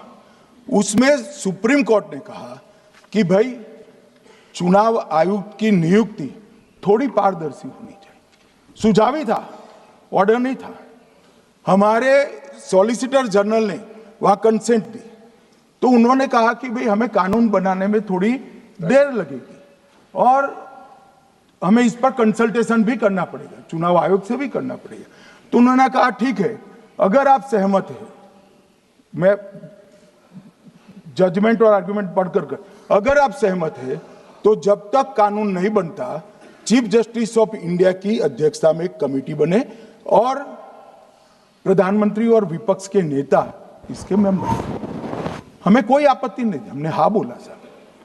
और विपक्ष के नेता भी थे, प्रधानमंत्री थे और सीजे। 2023 में कानून बन गया। कानून क्या बना? विपक्ष के नेता, प्रधानमंत्री तय करेंगे, वो एक मंत्री और स्वयं प्रधानमंत्री, ये 3 लोग बैठकर चर्चा कर मेरिट्स में चुनाव आयुक्त और मुख्य चुनाव आयुक्त की नियुक्ति करेंगे। मान्यवर, हमारे टाइम में तो और पारदर्शी, ये कह रहे हैं हमारा तो 33% ही हिस्सा है। भाई 33% तो है ना, हमारा तो हिस्सा ही नहीं था। और मान्यवर, मैं रिकॉर्ड से बताता हूं, 2012 में सीयूसी की नियुक्ति होनी थी, अडवाणी जी ने सुझाव दिया लिखकर कि एक प्रणाली बना जाए, नहीं बनाया और BS संपत जी को सीधा चुनाव आयुक्त बना दिया। उसके बाद में भी एक व्यक्ति कैसे है इसकी चर्चा है। नवीन चावला जिसको आपातकाल की भूमिका पर शाह आयोग ने कहा था ये निष्पक्ष नहीं है, उनको मुख्य चुनाव आयुक्त बना दिया, जबकि मुख्य चुनाव आयुक्त गोपाल स्वामी ने इनके खिलाफ पक्षपात के सबूत भी भेजे, खारिज कर दिए। मान्यवर सुने नहीं, हमारे समय में ऐसा कभी नहीं हुआ है। हमारे समय पर विरोध होता है मगर पक्षपात के सबूत किसने नहीं दिए हैं। और भाई जहां तक 66% और 33% का सवाल है, आप कह रहे हो कि वहां 2 लोग होते हैं और आप एक होते हैं, ये तो हम तय नहीं करते हैं। 140 करोड़ की जनता तय करती है कौन 66 होगा और कौन 33। यहाँ कौन बैठेगा वो तो 140 करोड़ लोग तय करते हैं, वो आपके लिए तय करोगे तो आप 66 हो जाओगे, मगर आप तो 100 रख कर गए थे, हमने उसको 33 दे दिया। मान्यवर ये क्या सवाल उठाते, और वो समझते हैं कि मैं बोलता हूं तो बस ये ब्रह्म वाक्य होगा। ऐसे नहीं होता है मान्यवर, हर चीज के तर्क होते हैं। इनका जो भाषण तैयार करते हैं वो भी ठीक से नहीं करते, रिसर्च नहीं करते। मान्यवर इन्होंने सीसीटीवी फुटेज 45 दिन में इलेक्शन कमीशन ने नष्ट करने का निर्णय किया, इस पर आपत्ति उठाई। मान्यवर जन प्रतिनिधित्व अधिनियम 1951 की धारा 81 में एक प्रावधान है। प्रावधान क्या है? उम्मीदवार चुने जाने के बाद 45 दिन में चुनाव याचिका दायर कर सकते हैं। 45 दिन के बाद इसको कोई चुनौती नहीं दे सकता। ये नियम 1991 में बना, तब उस वक्त सीसीटीवी फुटेज नहीं था। सीसीटीवी फुटेज बाद में चुनाव आयोग ने एक सर्कुलर से रूल्स में बदलाव कर ऐड किया। अब किया क्या है चुनाव आयोग ने? सीसीटीवी फुटेज का जो रिकॉर्ड है उसको जन प्रतिनिधित्व अधिनियम की 1951 की धारा 81 के साथ संरक्षित किया है, मतलब अलाइन किया है कि 45 दिन के बाद कोई डिस्प्यूट की प्रोविजन ही नहीं है एक्ट में, तो 45 दिन के बाद ये सीसीटीवी फुटेज क्यों रखना चाहिए? अब इतनी सादी समझ नहीं है सब, मैं क्या कर सकता हूं? सब समझ के कोई इंजेक्शन नहीं होते जो भ्रम से दे दिया। मान्यवर ये धारा 81 1951 से है, मगर पहले पर्चियों से होते थे तो पर्ची के लिए थी। अब सीसीटीवी फुटेज का कैमरा आ गया तो सीसीटीवी फुटेज ऐड कर दिया। मान्यवर उन्होंने कहा, और इस वक्त जब सीसीटीवी फुटेज जब प्रक्रिया में ऐड किया तब स्पष्ट चुनाव आयोग ने कहा था कि सीसीटीवी रिकॉर्डिंग संवैधानिक दस्तावेज नहीं है, ये आंतरिक प्रबंधन है। किस चीज का आंतरिक प्रबंधन? कि चुनाव सीज होने के बाद कोई पुनः मतदान की अर्जी करता है कि भाई ये मतदान मथक में चुनाव ठीक नहीं हुआ, तो चुनाव आयोग जो निर्णय करता है वो सीसीटीवी फुटेज के आधार पर करता है। पहले मौखिक करता था, टेक्नोलॉजी आई, सीसीटीवी फुटेज स्वीकार कर लिया। अब ये आंतरिक प्रबंधन के लिए है मान्यवर। फिर भी चुनाव आयोग का जो निर्णय मैं बताता हूं, उन्होंने कहा सामान्य जनता को एक्सेस होना चाहिए। रूल्स बनाया गया है, सामान्य व्यक्ति सीसीटीवी फुटेज उच्च न्यायालय में जाकर 45 दिन के अंदर ऑर्डर करा सकता है। अब ये कहेंगे 45 दिन में जजमेंट नहीं आएगा, मगर उच्च न्यायालय इतना ऑर्डर कर सकता है कि ये सीसीटीवी फुटेज आप डिस्ट्रॉय मत करना। मान्यवर राजनीतिक दलों को एक्सेस देने का उन्होंने प्रावधान करा है, तो वो चुनाव को चैलेंज करे राजनीतिक दल 45 दिन के अंदर। ऑटोमेटिक जो चुनाव चैलेंज होता है मान्यवर, उसका सीसीटीवी फुटेज नियमों से हम चुनाव आयोग रिजर्व कर देता है। मान्यवर ये प्रक्रिया कुछ पढ़ते नहीं। इसके बाद पॉलिटिकल एजेंटों को एक्सेस होनी चाहिए। पॉलिटिकल एजेंट भी मान्यवर हाईकोर्ट से इसको प्राप्त कर सकता है। अब करते कुछ नहीं, एक भी ना हाईकोर्ट में अर्जी करी, ना चुनाव आयोग में करी, और सीसीटीवी फुटेज का बहाना लेकर बोलने लगे। अब इतने लाखों बूथों का सीसीटीवी फुटेज हर नागरिक मांगने लगा कोई कारण के बगैर, तो किस प्रकार से चुनाव आयोग दे सकता है? किस प्रकार से दे सकता है? यहां हुआ क्या है, सब प्राप्त करना चाहते हैं वो प्रेस कॉन्फ्रेंस करना। उनको लगता है कि मेरी प्रेस कॉन्फ्रेंस ये संवैधानिक प्रावधान के तहत होती है। ऐसा नहीं होता है। वे प्रेस कॉन्फ्रेंस जो करते हो जिन मुद्दों का, इसकी लीक कर अर्जी दे दो, टपक से मिल जाएगी सारी दिख, मगर अर्जी नहीं करते, कोर्ट में नहीं जाते हैं, चुनाव आयोग में नहीं जाते हैं, और चुनाव चोरी हो गया, चुनाव चोरी हो गया, चुनाव चोरी हो गया करते। मान्यवर ऐसे नहीं चलेगा। इस देश को, लोकतंत्र को आप धूमिल नहीं कर सकते, और सबने सीखना चाहिए, और भाषण ढंग से तैयार करने का भी सीखना चाहिए। मान्यवर,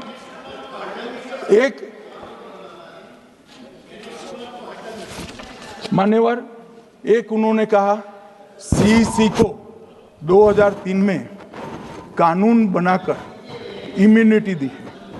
मान्यवर, representation of the people act 1950 में ही ईसीआई के अधिकारियों को जो इम्यूनिटी प्राप्त है उससे जरा भी बढ़ोतरी नहीं करी। हमने सिर्फ रिप्रेजेंटेशन ऑफ 1951 के एक्ट को पुनरावृत्ति की है।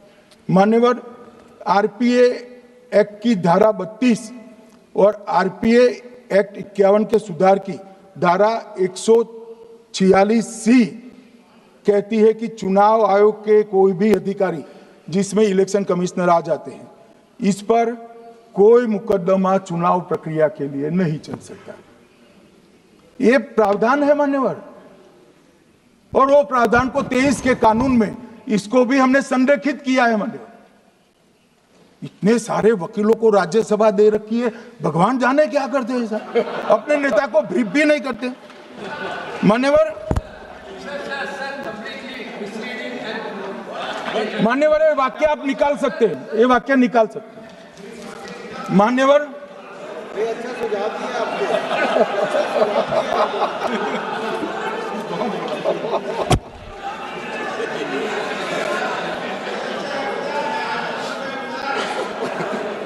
मान्यवर, फिर ये सब हो रहा कल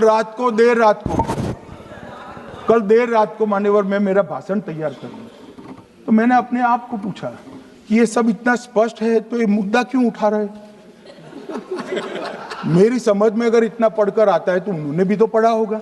ये मुद्दा क्यों उठा रहे?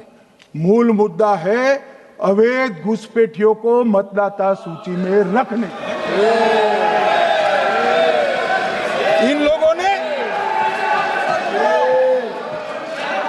मान्यवर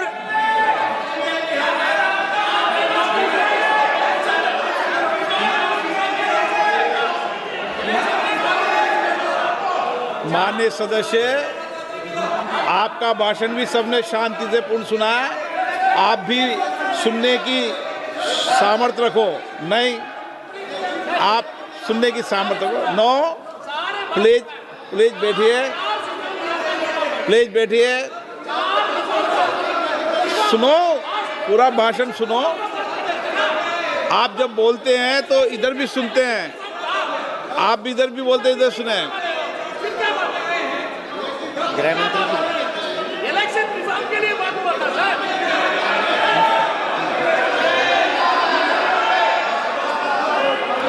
दादाजी,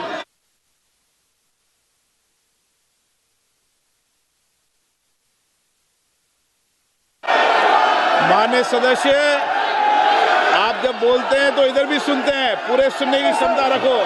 सर, ये लोग डर गए हैं, जवाब नहीं सुन सकते हैं। इतना दिनों से देश के सामने में झूठ फैला करके इन्होंने गुमराह करके चर्चा मंगा। आज गृह मंत्री जी एक बात का जवाब दे रहे हैं, ये भाग गए, डर गए।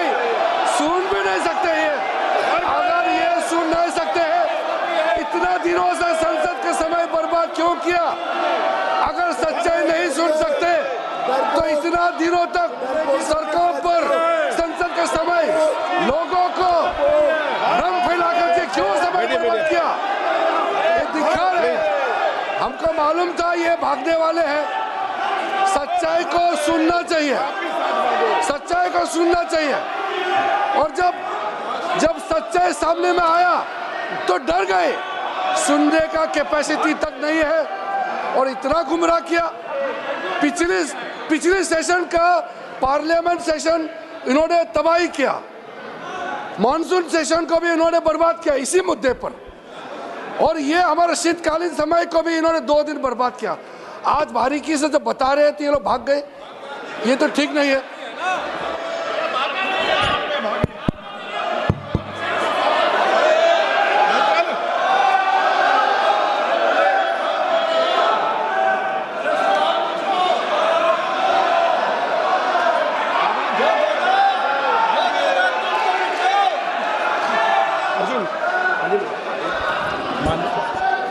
मान्यवर, ये 200 बार भी बहसकार करेंगे, एक भी अवैध घुसपैठियों को इस देश में हम वोट नहीं देंगे।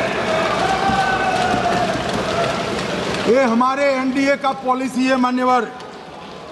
डिटेक्ट मतलब ढूंढो, डिलीट करो, मतदाता सूची में नाम काटो और उनको डिपोर्ट करो। हम संवैधानिक प्रक्रिया कर डिटेक्ट, डिलीट और डिपोर्ट ये पूरा करेंगे। ये क्यों सदन छोड़कर भाग गए? मैं इनके सामने तो कोई बात भी नहीं कर रहा था, ना कांग्रेस पार्टी के सामने बात कर रहा था। मैं तो बात कर रहा था घुसपैठियों को देश के बाहर निकालने की। अब ये तो देखिए साहब, अगर मैंने इतने सारे आरोप करे श्री जवाहरलाल नेहरू पर, इंदिरा गांधी पर, इनके पिताजी पर, सोनिया जी पर, तब भागते तो लाजिम था। ये घुसपैठियों को लिए भाग गए क्योंकि उनकी हमारी पॉलिसी है डिटेक्ट, डिलीट और डिपोर्ट। उनकी पॉलिसी है नॉर्मलाइज कर दो घुसपैठ को, उसके बाद में मान्यता प्रदान कर दो और चुनाव में मतदाता सूची में डालकर फॉर्मलाइज कर दो। मगर साहब ये लंबे समय तक नहीं चलना। मैं मेरे मन से मानता हूं, मेरे पार्टी के सिद्धांत तो है ही, मगर मैं मानता हूं कि जनसांख्यिकी में इतना बड़ा परिवर्तन देश के लिए बहुत बड़ा खतरा है। यह देश एक बार जनसांख्यिकी के आधार पर बढ़ चुका है और हम नहीं चाहते कि आने वाली पीढ़ी ये देश के भी बंटवारे दिखे।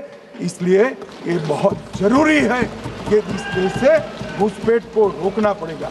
मान्यवर, ये कहते हैं कि घुसपैठ हो रही है, भारत सरकार की जिम्मेदारी नहीं है।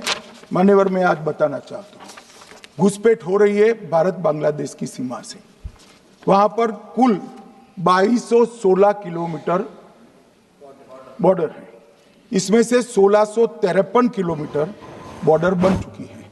अब 563 कहां बाकी रही है मान्यवर मालूम है? केवल और केवल एक राज्य बंगाल।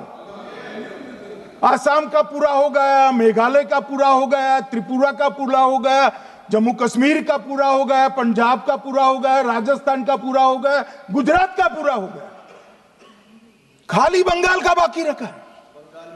और मैं आज कहना चाहता हूं टीएमसी के लोगों को भी, ये राहुल जी के साथ में रहकर घुसपैठिया बचाओ यात्रा बिहार में निकली, साफ हो गए। आप भी घुसपैठियों को बचाओगे तो वहां भारतीय जनता पार्टी का विजय तय। मान्यवर, ये कहते हैं कि घुसपैठ क्यों हो रही? आप बॉर्डर नहीं बनाने देते, फेंसिंग नहीं करने दोगे, घुसपैठ नहीं होगी। फिर भी चलो, मैं पूछना चाहता हूं कि घुसपैठ होकर सबसे पहले घुसपैठिया कहां आता है? कहां आता है? तो गांव में आता है। पटवारी को मालूम नहीं पड़ता, गांव के थाने वाले को मालूम नहीं पड़ता। इसकी मतदाता सूची में नाम डालने के लिए आधार कार्ड कहां बनता है? वहीं बनता है। उसका राशन कार्ड कहां बनता है? बंगाल में बनता है। और मतदाता सूची में कौन सी मतदाता सूची में ऐड होता है? तो बंगाल में होते। आपकी कोई जिम्मेदारी नहीं है। मान्यवर, ये देश के भविष्य और सुरक्षा के साथ खिलवाड़ कर रहे। कभी कभार चुनाव तो जीत जाओगे घुसपैठियों के आधार पर, परंतु इस देश की सुरक्षा को आप ताक पर रखो। मैं आज कहना चाहता हूं मान्यवर, बिहार की जनता ने एक बहुत महान फैसला किया है, घुसपैठिया बचाओ यात्रा के खिलाफ जनादेश दिया, और बंगाल भी ये करने जा रहा है मान्यवर। आने वाले दिनों में करेंगे, उनको मालूम नहीं। मान्यवर, मैं कल राहुल गांधी जी ने एक विषय कहा था कि सारी संवैधानिक संस्थाएं आपने करप्ट कर दी। मैंने पूरा बताया कि चुनाव आयोग की नियुक्ति के पहले क्या नियम थे। उन्होंने कहा कि महत्वपूर्ण पद पर आरएसएस की विचारधारा के लोग रख लिए जाते हैं, तो इसमें क्या आपत्ति है भाई? क्या इस देश में कोई कानून बना है कि आरएसएस की विचारधारा वाले हैं उनको कोई महत्वपूर्ण? अरे इस देश का प्रधानमंत्री आरएसएस की विचारधारा वाला है, इस देश का गृह मंत्री आरएसएस की विचारधारा वाला है, और जनादेश से बनकर आए, आपकी कृपा से बनकर नहीं आए मान्यवर। मगर उन्होंने क्या किया था वो मैं फिर बताना चाहता हूं। 1969 में इस देश का राष्ट्रपति का चुनाव हुआ।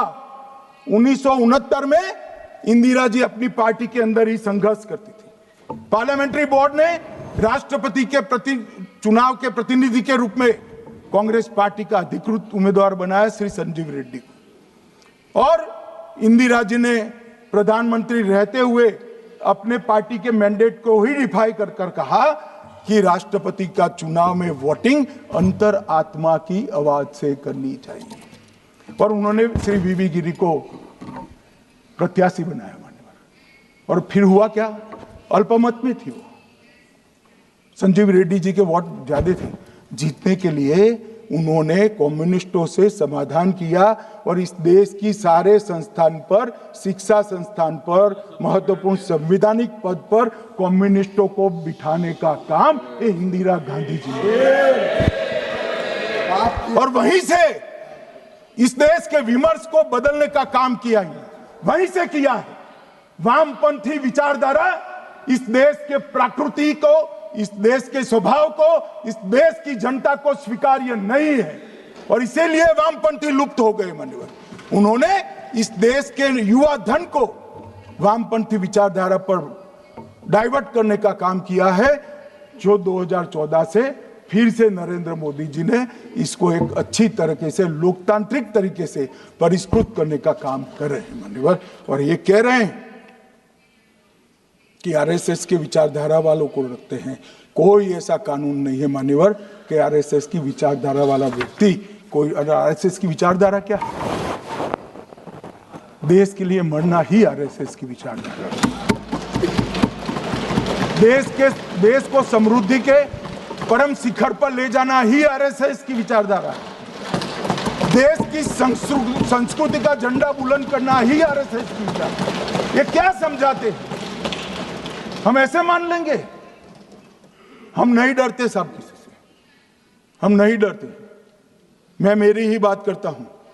मैं तो 10 साल का था और नारे लगाता था, आसाम की गलियां सुनी है, इंदिरा गांधी खूनी है।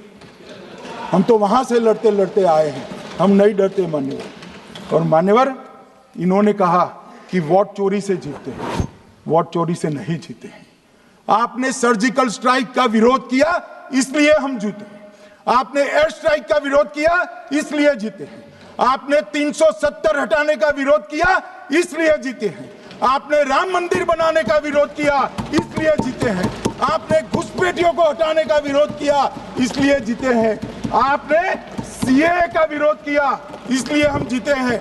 आपने ट्रिपल तलाक हटाने का विरोध किया, इसलिए जीते हैं। और आप 1 नेशन 1 इलेक्शन का विरोध कर रहे हो, इसलिए हम फिर से जीते हैं। माननीय 60 करोड़ गरीबों के घर में इस देश के प्रधानमंत्री जी ने घर पहुंचाया, गैस पहुंचाया, पानी पहुंचाया, शौचालय पहुंचाया, 5 किलो अनाज मुफ्त पहुंचाया, और 5 लाख तक की दवाइयां मुफ्त कर दी। क्या समझते हैं कि वोट चोरी कर कर जीते हैं? इस देश के इंफ्रास्ट्रक्चर को 40 साल देख लीजिए, और हमारे 11 साल देख लीजिए, इंफ्रास्ट्रक्चर को 3 गुना बढ़ाने का काम हमारे प्रधानमंत्री नरेंद्र मोदी, और इसलिए जनता हमें जिताती है। और मैं तो अभी भी कहना चाहता हूं, चले गए हैं मान्यवर, मैं अभी भी कहना चाहता हूं, यार कांग्रेस पार्टी तुझे टिकट तो देती नहीं है मान्यवर, मैं अभी भी कहना चाहता हूं, एसआईआर का विरोध करोगे तो बिहार की जगह बंगाल और तमिलनाडु में भी साफ। मान्यवर, इस 140 करोड़ की जनता का जनादेश ईश्वर का आदेश होता है। हमारे यहाँ तो कहते हैं ना कि जनता ही जनार्दन है, तो जनता का फैसला श्री कृष्ण का फैसला होता है, जनार्दन का फैसला। और वो जनता के फैसले को ये लोग वोट चोरी इस तरह की भाषा का प्रयोग करते हैं। जनता देख रही है, जनता आंख मूंद कर नहीं बैठी। मान्यवर, मैं तो धन्यवाद करना चाहूंगा हमारे पार्लियामेंट्री अफेयर्स मिनिस्टर का कि इन्होंने तो एक अलग रास्ता कर एसआईआर पर चर्चा कर ली, वरना इनका झूठ एक तरफा जनता में जा रहा था। आज आपने भी मुझे इतना विपुल मात्रा में समय दिया, जरूरत पड़ी वहाँ प्रोटेक्शन भी दिया, मुझे संरक्षण दिया, इसलिए मैं आपका भी धन्यवाद करना चाहता हूँ। और अंत में फिर से एक बार श्री राहुल गांधी के भाषण लिखने वालों को कहना चाहता हूँ कि तथ्य ढंग से ढूंढ कर लिखे, इनकी यहाँ पर तकलीफ होती है।